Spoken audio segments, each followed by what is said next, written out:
for me, when I'm working with people in their sobriety, Mm-hmm. when you have 20 years experience of being sober versus maybe somebody who has never been an addict, maybe Mm-hmm. has only been sober for 5 or so years, there's a Right. real difference in and where your triggers are, Right. where your cravings are or aren't when you're 20 years and when you're 5 years.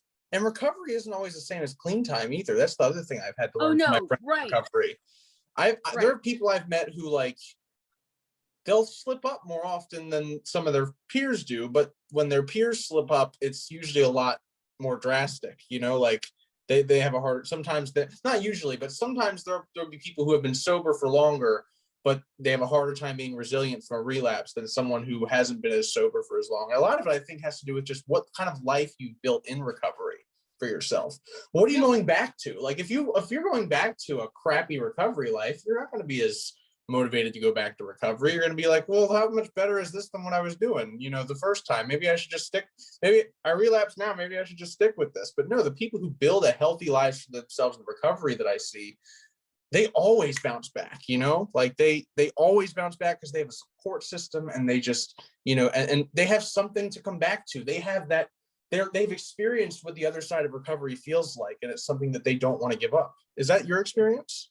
Well, in a way, but I also look at it is that you don't want to keep relapsing, because that's a Right. real clue that That's true. something still is not right within you. And Right. and my 20 years have been, I can't count those years if I've relapsed. They Mm-hmm. have to be consistent, where Right. I have been sober throughout that time. Right. And my opinion is that you still didn't fix what was not, that's broken, that Right. recalls you back to doing the drugs. It took me a good 10 years to turn the switch off for my triggers, Right. because my triggers are my family. And I Gotcha. love my family, even though they make me insane, and I'm sure I do to them. That's probably why they're your trigger, because of how much you love them. Well, it is, and because they also have their own issues and healing Right. that needs to be Okay. done. They just have no and awareness of it like you do. well, they do in their mind in their own way. I Gotcha. don't want to judge where they are. Right. Good It's point. only that I needed to that I know I only had me to control. And that Right. people and their opinions mattered too much. And I Mm-hmm. based their opinions on who I was. And it's absolutely not true Right. of who they think I am or who they think I was. Right. So I needed to find a way to, again, it's shifting that mental state. It is Mm-hmm. building a strong mind and a strong sense of loving yourself and knowing that you're enough and having value. And Right. I will come back to that 100 times in my main work with my clients. Mm-hmm. Always is in shifting the mindset in the beginning. I do what's called whole person centered coaching. It's Right. not just your state of mind. It's Absolutely. also, what do you put in your body? What do you eat? Okay. If you're eating processed foods and you're having some depression, oh, excuse me, That's a factor. it's a big factor. And there's lots of ways through nutrition that we can help that. And then there's Right. exercise. And there's also the And chicken or the egg question too, where it's like, are you doing these things to yourself because of how you feel, or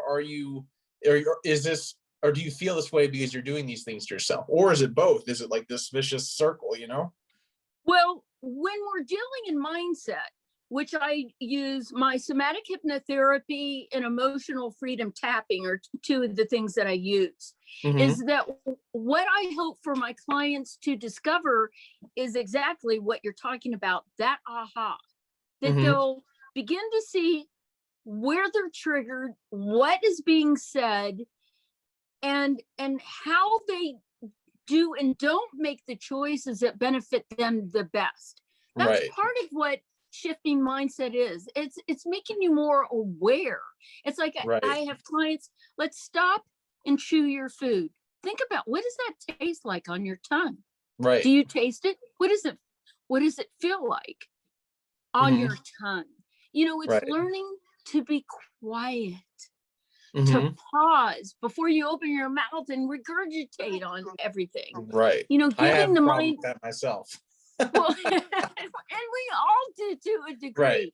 but it's learning to recognize, you know, to be mindful, to be thoughtful about how you work, you know, and then you can start working on taking a breath when somebody says something that in the past that maybe you would have been so upset you would have gone and taken a couple pills, or you would have gone and had some drinks.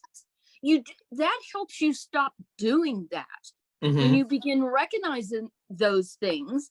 And if you eat properly, and then also we work with posture, for instance. I like that. That's an important thing. Okay, let's take you in your seat. Okay, so just think, I want you to be sad for a minute. And I want you to put your body in that posture of sad. Like on purpose, make myself sad? Because I can do that too. On purpose, think of something really quick and then go into that posture while you're thinking of it. I'm there. Feel it in your body. I want you to feel what that feels like.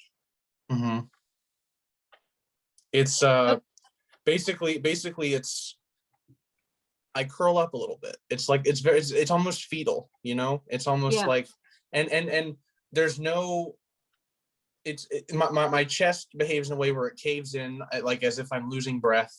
My shoulders slink like this forward. My back bends a little bit, not in a way where it's like a healthy bend where it's like, you know, like I'm bending at the waist. It's more like I hunch, you know, it's a hunch feeling of shame. And really that's kind of a way for me to, that posture indicates either withdrawal or shame.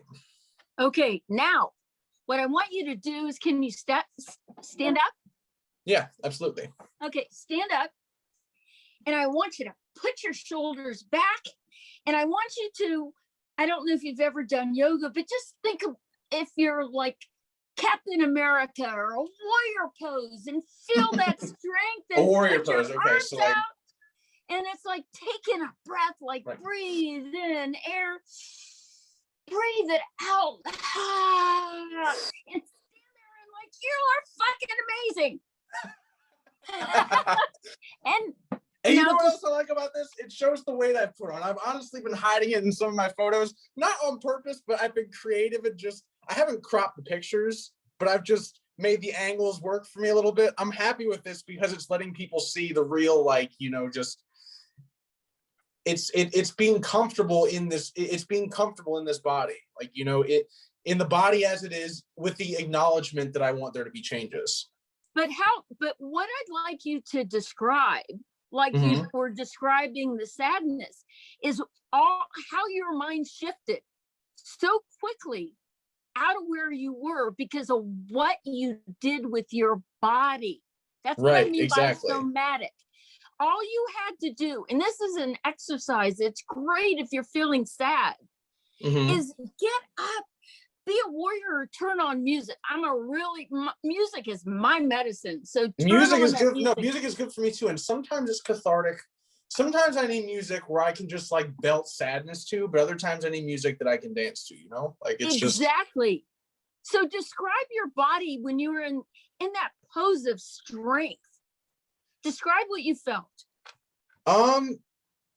Filled, you know, like filled, but not in like a bloated way, filled in like I felt filled in the chest, not in the stomach, you know, like it was like a much more protruding type of thing. It was being like more a prideful feeling, and not the unhealthy like ego kind of pride, but more like the vulnerability, courageous kind of pride.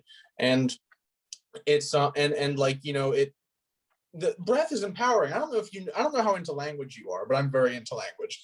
And almost every word in across cultures, and maybe you know this, that can be used for that can be translated as soul or spirit, can be traced back to a word that means breath or air. Yes.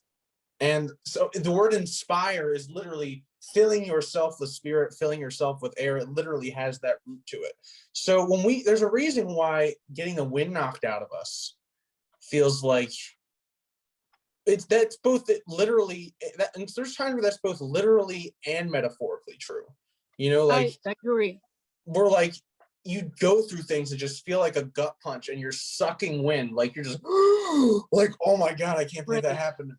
You know, and like you're trying to regain control of all of it, and it's like this panicked breath, you know. But it's like, but the warrior pose, what it does is it kind of it makes you feel in control of all of that. It makes you feel like you're in control. Now, the danger that I've found with awareness and hyper awareness, because I have a lot of people who have anxiety in my life, and I don't know if I have a full-blown anxiety disorder, but I'm on the fence for that, basically, is what my professionals have told me. Okay. Is that anxiety is a form of awareness, but it's basically awareness. When we use it to when we cross in from anxiety to an anxiety disorder, because there's healthy anxiety, but an anxiety disorder is when that anxiety is misdirected, you know? Yes. And I think it becomes harmful. Right, exactly. I think I think that and addiction go hand in hand so often, or just destructive behavior in general, because we try to run away from those feelings.